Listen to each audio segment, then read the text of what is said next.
Hello दोस्तों, मुख्य मुद्दा चैनल में आप लोगों का हार्दिक स्वागत एवं अभिनंदन है।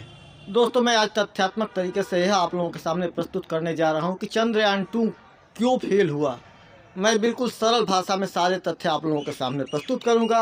आप लोग इस तथ्य पर विचार करिएगा, इसके बाद कमेंट करिएगा क्या मेरा तथ्य गलत था या सही था। साथ साथ मैं निष्कर्ष भी बताऊँगा जो मैंने निकाला है।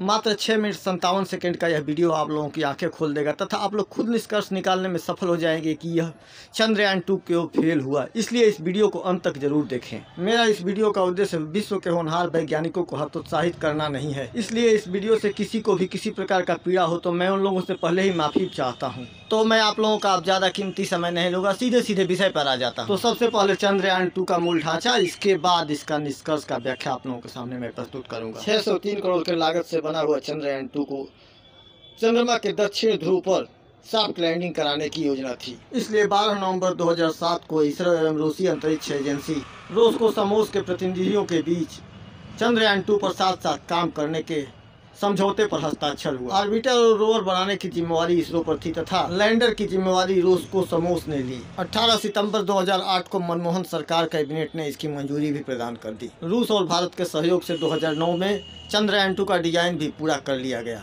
सन 2013 को चंद्रयान-2 अभियान को स्थगित कर दिया गया तथा पुनः 2016 में इस अभियान को चालू किया गया। कहा जाता है कि आदमी जब अपने घर में फेल हो जाता है तो बाहर के कामों में भी अपना हाथ खींच लेता है। ठीक यही काम रूस की अंतरिक्ष एजेंसी ने की। रूसी अंतरिक्ष एजेंसी रोसकोसमोस ने अंतरिक्ष में एक फोर्स ग्रंट अभियान चलाया था जिसमें रूसी कंपनी को बुरी तरह मात मिली।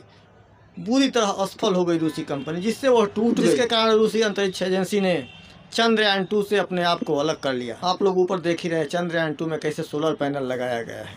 रूसी कंपनी के अलग होने के बाद इसरो कंपनी के वैज्ञानिकों ने निर्णय लिया कि हम लोग घरेलू तकनीक विकसित करके चंद्रयान-2 को अंतरिक्ष में अवश्य भेजेंगे।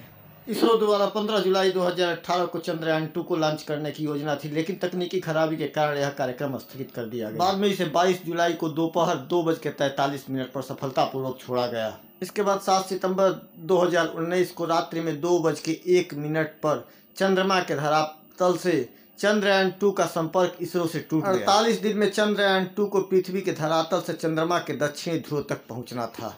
योजना था कि रोवर पहियों के सहारे चंद्रमा के सतह पर चलेगा तथा चंद्रमा के सतह पर मिट्टी एवं पत्थर के नमूने को एकत्र करके ऑर्बिटर को भेजेगा तथा ऑर्बिटर रोवर द्वारा प्राप्त आंकड़े को पृथ्वी तक भेज देगा। ऑर्बिटर को चंद्रमा के 100 किलोमीटर के ऊंचाई पर चंद्रमा का परिक्रमा करना था तथा रोवर को चंद्रमा के सतह पर उतर करके वहां से आंकड़े और नमूने इकट्ठा करने की जिम्मेदारी थी। मूल ढांचा और उद्देश्यों को सुन रहे थे तथा देख रहे थे।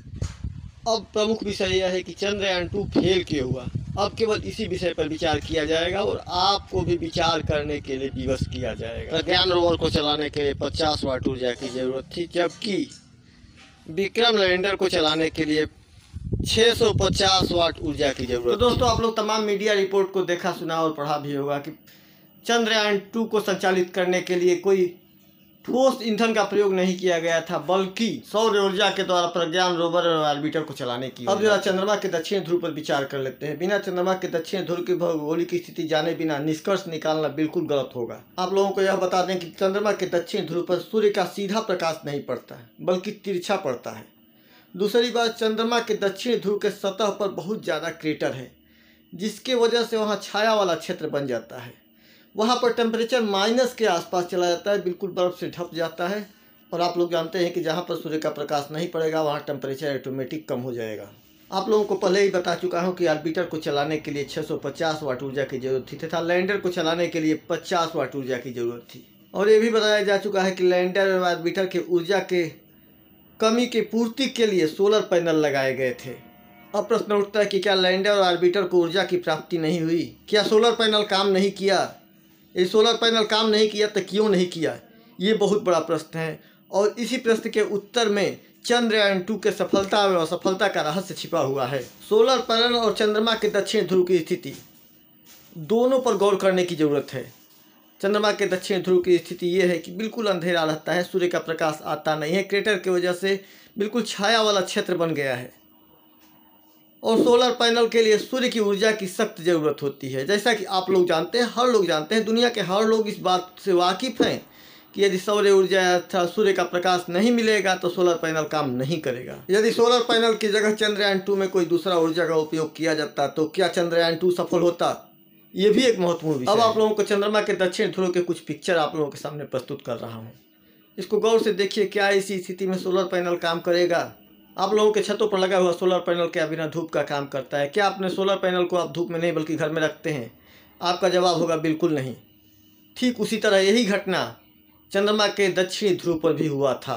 और जब सोलर पैनल पर सूर्य का प्रकाश ही नहीं पड़ेगा तो कहाँ से ऊर्जा ऑब्जर्व करेगा? जब ऊर्जा ऑब्जर्व नहीं करेगा तो बैटरी को नहीं दे पाएगा, और प्रज्ञान रोवर और ऑर्बिटर को कैसे दे सकता है? आप लोग जानते हैं कि आपका रिमोट में एक बार बैटरी डाउन हो जाते हैं तो कोई सिग्नल नहीं काम करता है।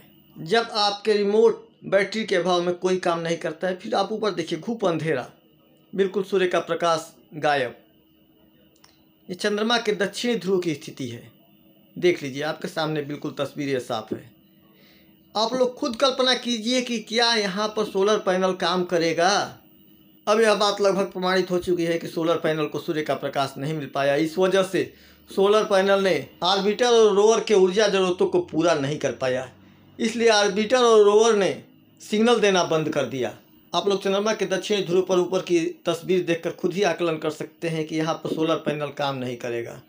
यदि सोलर पैनल दक्षिणी ध्रुव पर काम नहीं करेगा तो फिर सोलर पैनल को ऊर्जा का आधार क्यों बनाया गया? यदि सोलर पैनल के जगह ऊर्जा के लिए यूरेनियम का उपयोग किया जाता तो निश्चित रूप से चंद्रयान-2 आज सफल होता और भारत दुनिया का गुरु बन गया होता। यदि ऑर्बिटर और रोवर के लिए कोई ठोस ईंधन का उपयोग किया गया होता तो निश्चित रूप से आज चंद्रयान-2 सफल होता। मुझे आज तक यह बात नहीं समझ में आई कि जब चंद्रमा के दक्षिण ध्रुव पर सूर्य का प्रकाश ही नहीं पहुंचता है, ऐसी स्थिति में सोलर पैनल का उपयोग क्यों किया गया? क्यों नहीं ठोस ईंधन का प्रयोग किया गया? यदि ठोस ईंधन का प्रयोग किया गया होता तो चंद्रयान पूर्णतया सफल होता।